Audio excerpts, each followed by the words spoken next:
Sénateur Cardozo. Merci, Monsieur le Président. J'aimerais remercier les autres sénateurs qui ont pris la parole aujourd'hui, sénateur Wells, Cormier, Pate et Hay. Vous rendez cet endroit spécial et je vous remercie d'avoir partagé vos discours avec nous. Et j'ai l'impression d'être la cinquième roue sur une voiture. L'Assemblée des jeunes sur le climat, qui s'est tenue en septembre 2025, a été un événement marquant. Elle a réuni au Parlement 33 jeunes Canadiens engagés venus de tout le pays, démontrant ainsi comment le Sénat indépendant peut favoriser l'émergence de nouvelles idées et l'engagement civique. À ces jeunes éloquents qui ont participé et apporté leur contribution, merci pour votre énergie, votre vision et votre passion.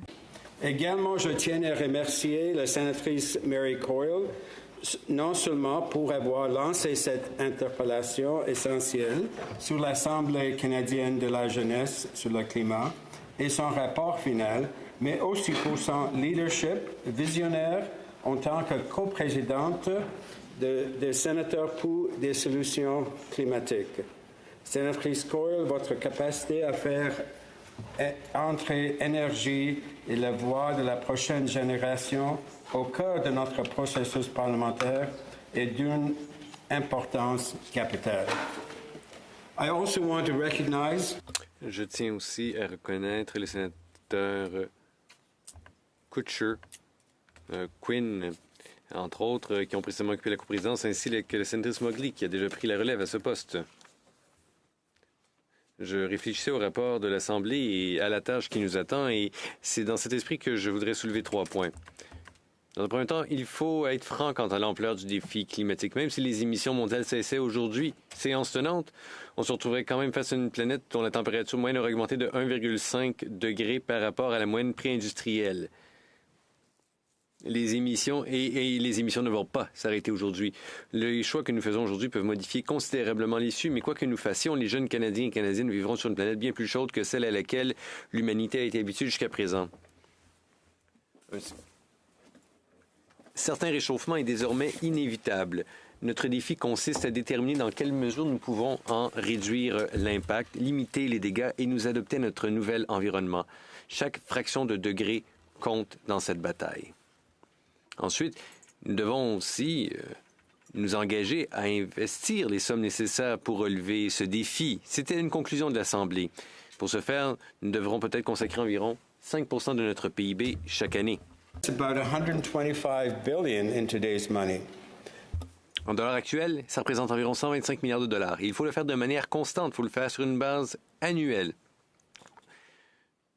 Parce que sinon, le chemin à parcourir sera plus difficile à atteindre, ou plus difficile à parcourir, justement. Le gouvernement a admis que nous n'atteindrons pas nos objectifs de réduction des émissions pour 2030 et 2035, et c'est pas une bonne nouvelle. Il reste encore beaucoup à faire.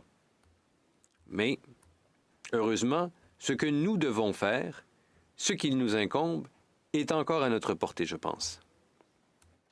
Ensuite, notait l'Assemblée, nous devrions considérer cette transition pas comme un fardeau, mais comme une opportunité historique, alors que nous investissons cet argent pour passer d'une économie à forte intensité carbone à une économie à faible intensité carbone.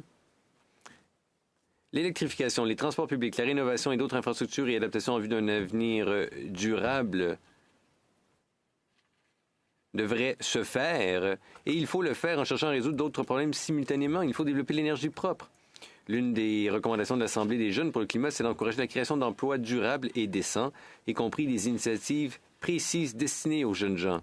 Chers collègues, vous vous souviendrez peut-être du fait que j'ai évoqué la crise du chômage chez les jeunes ces derniers mois. Le taux de chômage chez les jeunes a toujours été 2 fois supérieur au taux de chômage national moyen. Les moins de 25 ans, à l'heure où on se parle, ont un taux de chômage d'environ 13 %.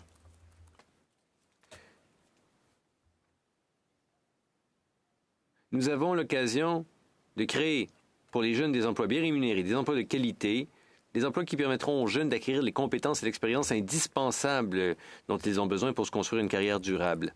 Je félicite le gouvernement pour son annonce en ce sens dans le budget 2025, le corps climatique des jeunes. C'est exactement le genre de réflexion innovante dont nous avons besoin pour répondre aux enjeux actuels. Et d'ailleurs, cela répond à une des recommandations du rapport de l'Assemblée pour les jeunes. Mais cette proposition pourrait être plus ambitieuse. Le budget 2025 proposait de consacrer 20 millions de dollars par année. Mais si j'en crois mes calculs approximatifs sur le dos d'une enveloppe, ça permettrait de financer environ 500 emplois équivalents temps plein par an. C'est pas rien, mais c'est pas beaucoup. Ce n'est certainement pas proche de ce dont nous avons besoin si nous voulons véritablement réduire le chômage chez les jeunes ou si nous voulons véritablement atténuer le changement climatique. Plus de 400 000 jeunes de moins de 25 ans sont actuellement à la recherche d'un emploi. 400 000, oui, je répète.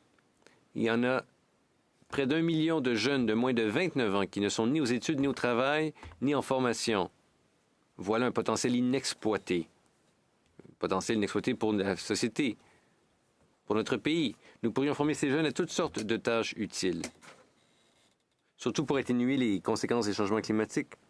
Un rapport récent sur le chômage des jeunes publié par The King's Trust, qui était dirigé jusqu'à il y a un an par notre collègue, la sénatrice Farah Mohamed, et ce rapport donc intitulé « Failure to Launch » estimait que la réduction du chômage des jeunes pourrait augmenter le PIB du Canada de 18,5 milliards de dollars d'ici 2034. Et il s'agit là probablement d'une estimation prudente. Ce que nous devons dépenser pour réduire les émissions et limiter l'ampleur et les incidences du changement climatique n'est pas un fardeau. C'est bien établi qu'à tout le moins, il est moins coûteux d'agir que de continuer à émettre des gaz à effet de serre sans limite. On ne peut que s'interroger sur ce que deviendra le taux de chômage si certaines des prévisions les plus alarmistes au sujet du changement climatique se concrétisaient. C'est d'investissement dans l'avenir de notre pays, de notre planète et de nos jeunes.